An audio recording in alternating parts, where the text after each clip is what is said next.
уважаемые коллеги, давайте продолжим нашу конференцию и поговорим о проблеме, может быть, не менее важной, и напрямую связанной с проблемой респираторной инфекции, напрямую связанной с тем, что мы уже и вчера обсуждали, и позавчера обсуждали эту проблему, вопрос, который касается кашля.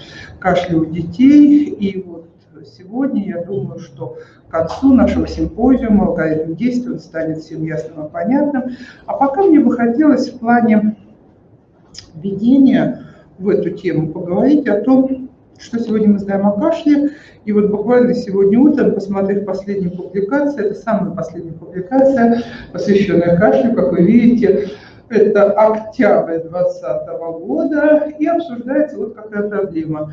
Мы понимаем, что в терапии кашля успехов не так много, надо возвращаться к истокам, и возвращение к истокам с позиции этой статьи, это возвращение, посмотрите, к фитотерапии. При этом обсуждается, что сегодня уже есть большая доказательная база по фитотерапии, сегодня обсуждается, что мы можем контролировать в том числе уровень цитокинов. Сегодня это прописано для многих трав, и многокомпонентный механизм действия – это то, что позволит нам выйти на какую-то рациональную терапию. Посмотрите, вот тоже одна из последних статей, опубликованных по PubMed. Вы видите, это лекарство для кашля у детей и подростков, текущие и будущие перспективы.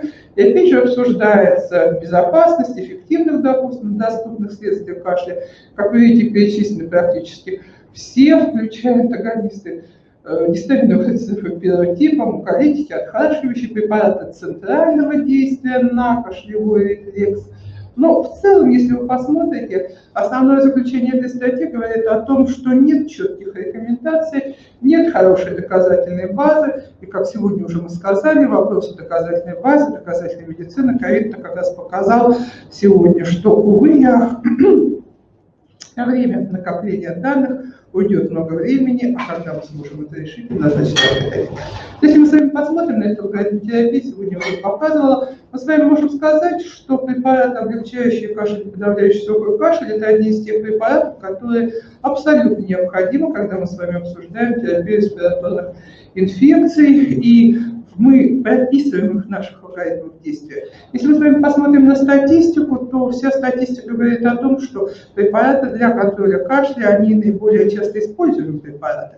Мы с вами понимаем, что воспаление респираторного тракта даст нам с вами дисфункцию ресничного эпителия, который повреждается, даст нам с вами ответное изменение продукции слизи, повышение, понижение вязкости, нарушение эвакуаторной функции. Мы понимаем патогенез, мы понимаем, почему возникает кашель. Но вот управлять этим кашлем нам надо очень осторожно. Я еще раз вернусь к тому, что причины кашля многообразны. Всякий раз, пытаясь воздействовать на кашель, надо понять, что является его истоками. Но вот я люблю очень это листрашинское исследование. Оно достаточно большое, более 7 тысяч детей было проанализировано. И вот здесь показано, что кашель встречается практически у 10% населения. Он может быть связан с разными совершенно вещами. Он может быть ночным, может быть дневным, может быть в простуды, может быть не простуды. И вы видите, что если это сопровождается свистящими хрипами, то популяция встречается намного чаще. И сегодня эта проблема, которая фактически у 10% детей встречается круглогодично и может провоцировать, вот здесь перечислены разные триггеры, начиная от домашних куриц, домашних животных и так далее, мы с вами понимаем, что многообразные причины кашля. А вот еще другой взгляд на эту проблему, почему, может быть, нам не хватает препаратов, влияющих на кашель, тоже статья, опубликованная уже достаточно давно, но взгляд не поменялся. Мы понимаем, что да, кашель должен быть, мы понимаем, что продолжительность симптомов респираторных инфекций, вот то, что было проанализировано в этом метаанализе, как вы видите, она сегодня, по данным метаанализа, может быть определена. И посмотрите, острый кашель 25 дней. 25 дней, 3 недели ребенок кашляет. Как к нему относиться? В результате выводов этой статьи говорится, ну вот надо сказать, что он будет 25 дней кашлять и успокоится. Поэтому при остром бронхите 3 недели кашля вариант нормы, при коклюше полгода кашля вариант нормы. И вот не буду более подробно останавливаться на хронических заболеваниях. Мы с вами должны думать, Надо ли управлять этим кашлем? Поэтому вот проблема поиска баланса, кашель, защитный рефлекс, мы это понимаем, а повышение качества жизни, которое дает кашель, наверное, вот в этой ситуации мы должны вмешиваться. Я еще раз напомню, что все немедикаментозные стандарты терапии кашля мы должны учитывать, мы должны помнить об основных муколитических средствах, и сегодня об основных мы с вами еще раз поговорим. Мы с вами должны вспомнить о том, что бесспорно мы с вами привыкли вот к динамике кашля в период респираторных инфекций. Напомню, что респираторная инфекция – это самая частая причина кашля, и здесь у нас идет последовательно ряд очень важных вещей, начиная от нарушения эвакуации мокроты и нашей с вами рациональной терапии, вопрос о стимуляции кашля, насколько это надо делать. Ну и вопрос, к чему может привести нерациональная терапия, тоже мы должны об этом помнить. Поэтому для нас с вами очень важно, чтобы мы очень вдумчиво подходили к необходимости терапии, к выбору терапии, к пониманию терапии, к особенностям терапии. И вот в этой ситуации мы с вами попытаемся выйти на рациональную терапию кашля. Но напомню, что вот, например, одним из самых считается эффективных средств, если мы с вами посмотрим, то мед считается, да, и тут есть такие обзоры и так далее, поэтому, наверное, вот какие-то народные средства и фитотерапия – это то, что мы сегодня не в полном объеме используем возможности терапии кашля, но что для нас с вами может быть интересно и важно. Вот один из последних опубликованных обзоров, он говорит, может, эффективность не во всех ситуациях доказана, действительно очень разнородные исследования, сложно сделать метаанализ, а вот безопасность этих средств, она, естественно, имеет место быть. Но есть особенности кашля у детей.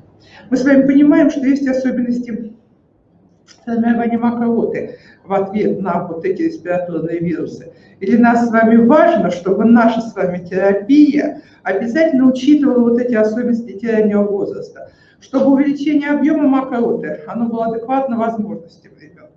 И еще раз, вспоминая причины острого кашля, позволю себе его не комментировать, продуктивного, непродуктивного, мы должны думать о том, что все-таки выйти, пытаться на этиологический диагноз, что провоцирует кашель.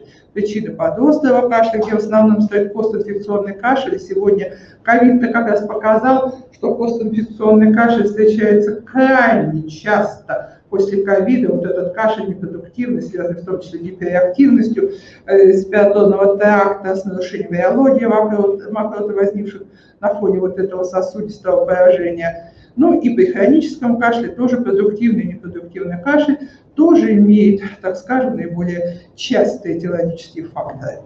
Но завершая вот это введение в симпозиум о кашле, вы знаете, мне бы хотелось вот еще раз сказать такую вещь. Ну нет сегодня в Кохрейне доказательной базы, да, но нет сегодня метаанализа по препаратам. Это не означает, что эту ситуацию не надо корректировать. Но всякий раз, подходя к коррекции кашля, выбирая программу терапии кашля для конкретного пациента, мы должны учитывать множество факторов. И давайте вот сегодня в особенностях терапии кашля немножко